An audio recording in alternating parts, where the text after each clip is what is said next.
మాట, ఒక రాజకీయ విశ్లేషకులుగా మీరు మాట్లాడుతున్నారు, విలువ లేని పార్టీ జనసేన అంటున్నారు. విలువ గల పార్టీలో ఒకటి చెప్పండి, వైసీపీకి విలువ ఉందా, టీడీపీకి విలువ ఉందా? ఈ రెండింటికి విలువ ఉన్నాయి అంటారా మీరు? పోనీ టీడీపీకి కూడా లేదంటారా? కేవలం వైసీపీకే విలువ ఉందా? రాజకీయ క్షేత్రంలో అదే చెప్పండి, విలువలు ఉన్నటువంటి పార్టీ వైఎస్ఆర్. ఒక్క నిమిషం ఆగండి సార్, మీరు ఆగండి, మోహన్ రెడ్డి గారు ఆగండి సార్. ఎవరికి విలువ లేవంటే వైసీపీకి కూడా లేవనేగా మీరు అనేది? వైసీపీకి తెలుగుదేశం లేదా, కాంగ్రెస్ లేదా, బీజేపీకి లేదా కాదు, రాజకీయం చేసేవాడు ఎవరికి విలువలు ఉండవు. డిబేట్ స్టార్టింగ్ లో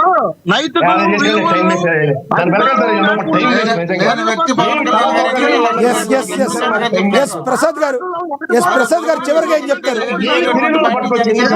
ప్రసాద్ గారు టాపిక్ మీద కంక్లూడ్ చేయండి. ప్రసాద్ గారు, మీరు ఒక మాట అన్నారు, రాజకీయ పార్టీలకే విలువలు లేవని తేల్చేశారు. ఈ జనసేనకే కాదు, ఏ రాజకీయ పార్టీలకి విలువలు లేవని మీరు ఒక్క ముగ్గురు తేల్చేశారు. టాపిక్ మీద కంక్లూడ్ చేయండి సార్, టాపిక్ మీద కంక్లూడ్ చేయండి please. Topic is very clear sir. Subject తెలిసిన వాళ్ళు డిబేట్కి వెళ్ళండి, సబ్జెక్ట్ తెలియని వాళ్ళు ఏదో మాట్లాడేసి టైం పాస్ చేద్దాం అంటే అందరిది టైం పాస్ ఏం కాదు. మీరు టాపిక్ మీద కంక్లూడ్ చేయండి సార్. 2 విషయాలు చెప్తున్నాను. నన్ను ఎవరో తిడతానంటే నేను భయపడను, నన్ను ఏదో మాట్లాడేస్తానంటే నేను భయపడను. ఆ మాట్లాడడానికి డిబేట్కి వచ్చిన వాళ్ళకైతే మీరు వేరే వాళ్ళని ఎత్తుక్కోండి. నాకే సార్ ఇప్పుడు ఒకటి ప్రసాద్ గారు, మీరు ఎవరైనా కూడా ఇక్కడికి వచ్చేవాళ్ళు సబ్జెక్ట్ ఉన్న వాళ్ళే వస్తారు.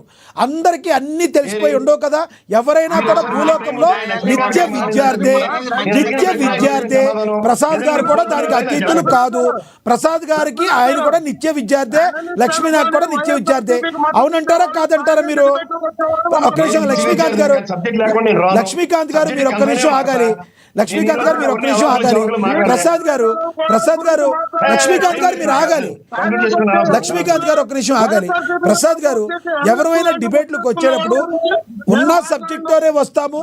ఏదైతే వాళ్ళ అధికార ప్రతినిధులుగానో వాళ్ళకి సంబంధించిన వాళ్ళు వచ్చి వాళ్ళ వాయిస్ వాళ్ళు వినిపిస్తారు.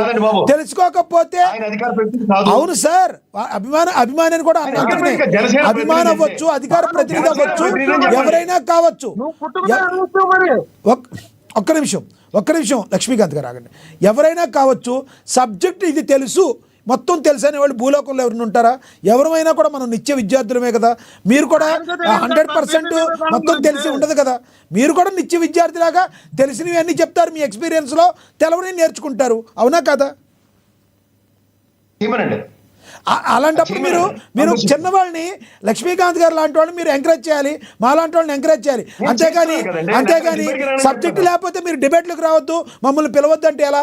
మీరు ఎవరి మీద కోప్పడుతున్నారు? ఎస్, సబ్జెక్ట్ నేర్చుకోండి అని చెప్పండి ఎవరికైనా, మీకు తెలవని వాళ్ళకి. మేము డిబేట్లకు రాము, మీరు డిబేట్లకు రామాకండి అనే హక్కు మనకి ఎవరు ఇచ్చారు? నేను మళ్ళీ చెప్తున్నాను, నాకు తెలిసి జనసేనలో 10 మందికి ఇన్ని సబ్జెక్టులు చెప్పిన రోజులు నాకు తెలుసు. ఎస్, వాళ్ళు చిన్న పిల్లలుగా వచ్చి ఎదిగిన విధానం నాకు తెలుసు. దీనిలో కనీసం ఆ కమిట్మెంట్ లేదు. సబ్జెక్ట్ నేర్చుకుందాం తప్పలేదు, ఏం చేయాలి? రైట్.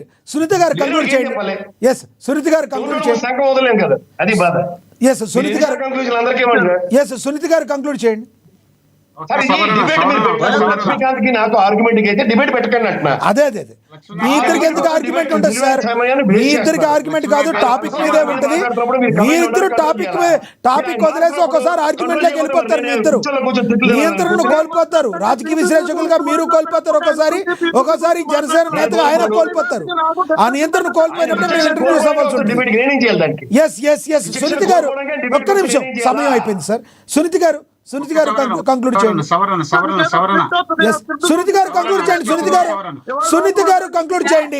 సునీత గారు కంక్లూడ్ చేయండి. ఈ కోసం ఇప్పుడు విలువలు, పార్టీలకి విలువలు లేవని మాట్లాడుతున్నారు. అసలు నైతిక విలువలు లేని పార్టీ అంటే వైసీపీ పార్టీ. ఈ రోజు తండ్రి రాజశేఖర్ రెడ్డి గారు పీపీపీ విధానం కరెక్ట్ అని గతంలో చెప్తారు. కొడుకొచ్చి ఈ రోజు పీపీపీ విధానం కరెక్ట్ కాదు అని చెప్తాడు. ఎందుకంటే కొడుకు ఈ రోజు ప్రతిపక్షంలో ఉన్నాడు కాబట్టి. ఈ రోజు బెదిరింపులకు పాల్పడతారని చెప్పేసి మాట్లాడతారు. అది 100%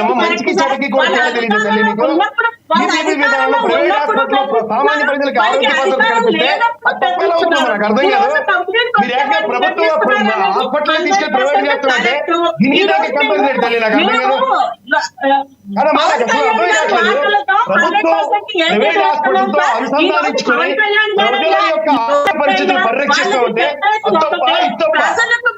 అనేక ఏంటిది? కార్యక్రమాలు ప్రభుత్వం చేస్తున్నప్పుడు వీళ్ళ బెదిరిస్తూ